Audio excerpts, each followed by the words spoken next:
G'day guys, this is Googs for the Drunk Philosopher, going back to Greta Thunberg. How dare you? The musical's still coming. Not.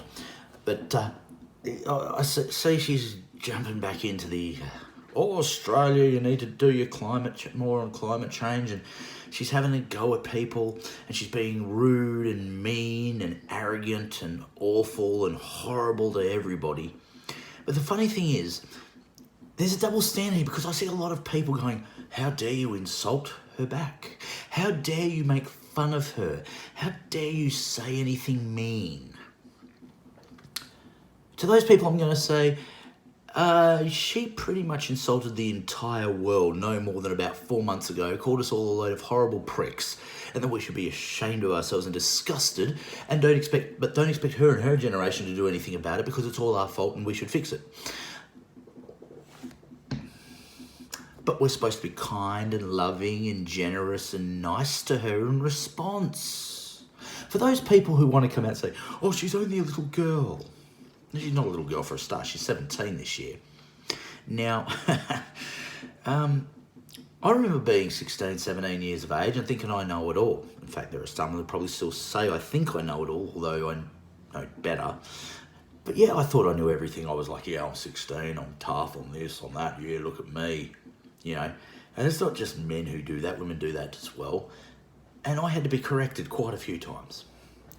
And course corrected quite a few times too by various people. Go, look, you're just full of shit, mate. Shut the fuck up and sit the fuck down.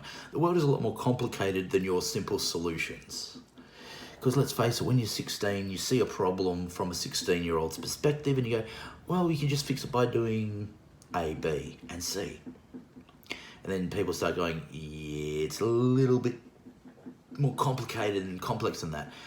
And if you go, oh yeah, but you're an asshole because you don't agree with me, and then, you know, I'd cop a bloody mouthful back. And here's the thing.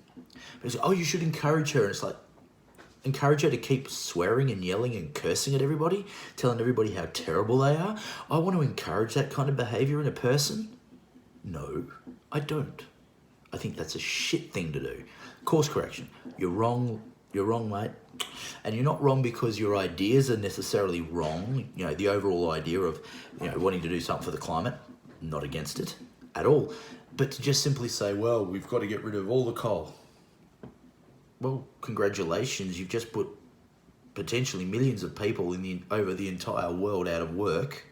One, because there's a lot of subsidiary businesses that rely on coal mining to exist.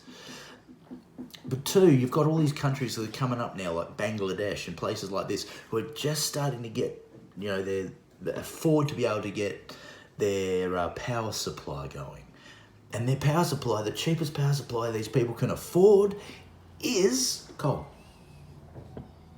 And it's not a case of, well, we'd prefer nuclear or we prefer solar or we prefer wind. The fact is they can't afford that yet. You know, they want to run their heavy industry. They want to get themselves up and running, okay? So that they're no longer a third world country. Well, you have got to start at the bottom, and that means, okay, I've only got, you know, $10 in my pocket, and what can I do with that? Okay? When it comes to the richer countries, okay, you might have a point. But you want to send Bangladesh and a lot of places in Africa that have only just started getting going, and you want to send them back to the Stone Age because you want to get rid of coal power. Oh, but we want to help the poor people around the world. No, you don't. Because you haven't thought about it. It's not because you don't, sorry. It's because people like Greta Thunberg haven't really thought about this at all. You know, the wider ramifications of what could happen here. And that's what, you know, people like Greta need to start realising is this picture is not just going to be reduced down to one solution, and it's going to take potentially a century, if not a little bit more, to get it all working reasonably well. Okay, it's one thing to say, oh yeah, we'll just get rid of coal. But that's not going to fix anything in the wider scale. You know, you're just going to send certain groups of people back into the Stone Age. You know, because they can't have electricity now because they can't afford the other stuff. You say, well, the other countries can do it. And it's like, well, at the same time, you're asking the other countries, the richer countries, to completely go away from coal and go to other forms of power. Well, that's going to cost them a lot of money, and they're not going to have as much money spare now to give to these poorer countries. Oops. You know, this is a very complex issue. And so when I hear a 16-year-old call me and everybody else of my generation and the older generations, you know, say, how dare you? I don't want to believe you are evil people, which is basically essentially saying, I think you are evil, but I just don't want to believe it. And a mouthful of guff. Yeah, I'm going to tell that 16-year-old wannabe upstart, you don't know what you're talking about, shut the fuck up. You know, just shut up. You're an idiot. Piss off. You're young. That's your fault. Hey, you know, over time you will learn. You will learn differently. You know, it just gets me, all these people, oh, you can't insult a 16-year-old. Of course you can.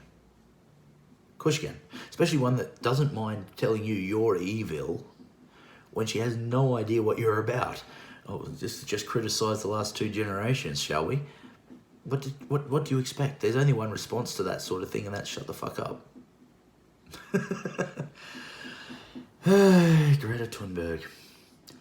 You know, and once again, it's not even that I don't necessarily have sympathies for her positions, but if you're going to start telling me I'm a horrible, evil person, and keep telling me I'm a horrible, evil person, and then you think about, majority of us don't have that much power individually to do anything, to change anything anyway. So, okay, you can tell the world leaders, but in democratic nations, every 3 to 4 years, you could potentially get a new leader. So you're going to have to come up and do the speech every 4 years, Greta. 3 to 4 years to the UN or whatever it is. It's said with the mind of a 16-year-old. Now, if she had to come up and she said, look, we need to do something about climate change, and she didn't have all the sting in the tail and all the insults and all the rubbishing, yeah, there'd be certain assholes that'd give her shit, but you wouldn't find that there'd be that many people going, would you just shut the fuck up? You don't know what you're talking about. You wouldn't find that. What a strange, twisted world we live in. I'm Nathan Googs Fletcher. This is my drunk philosophy, and I'll catch you guys down the road. Uru, and be good.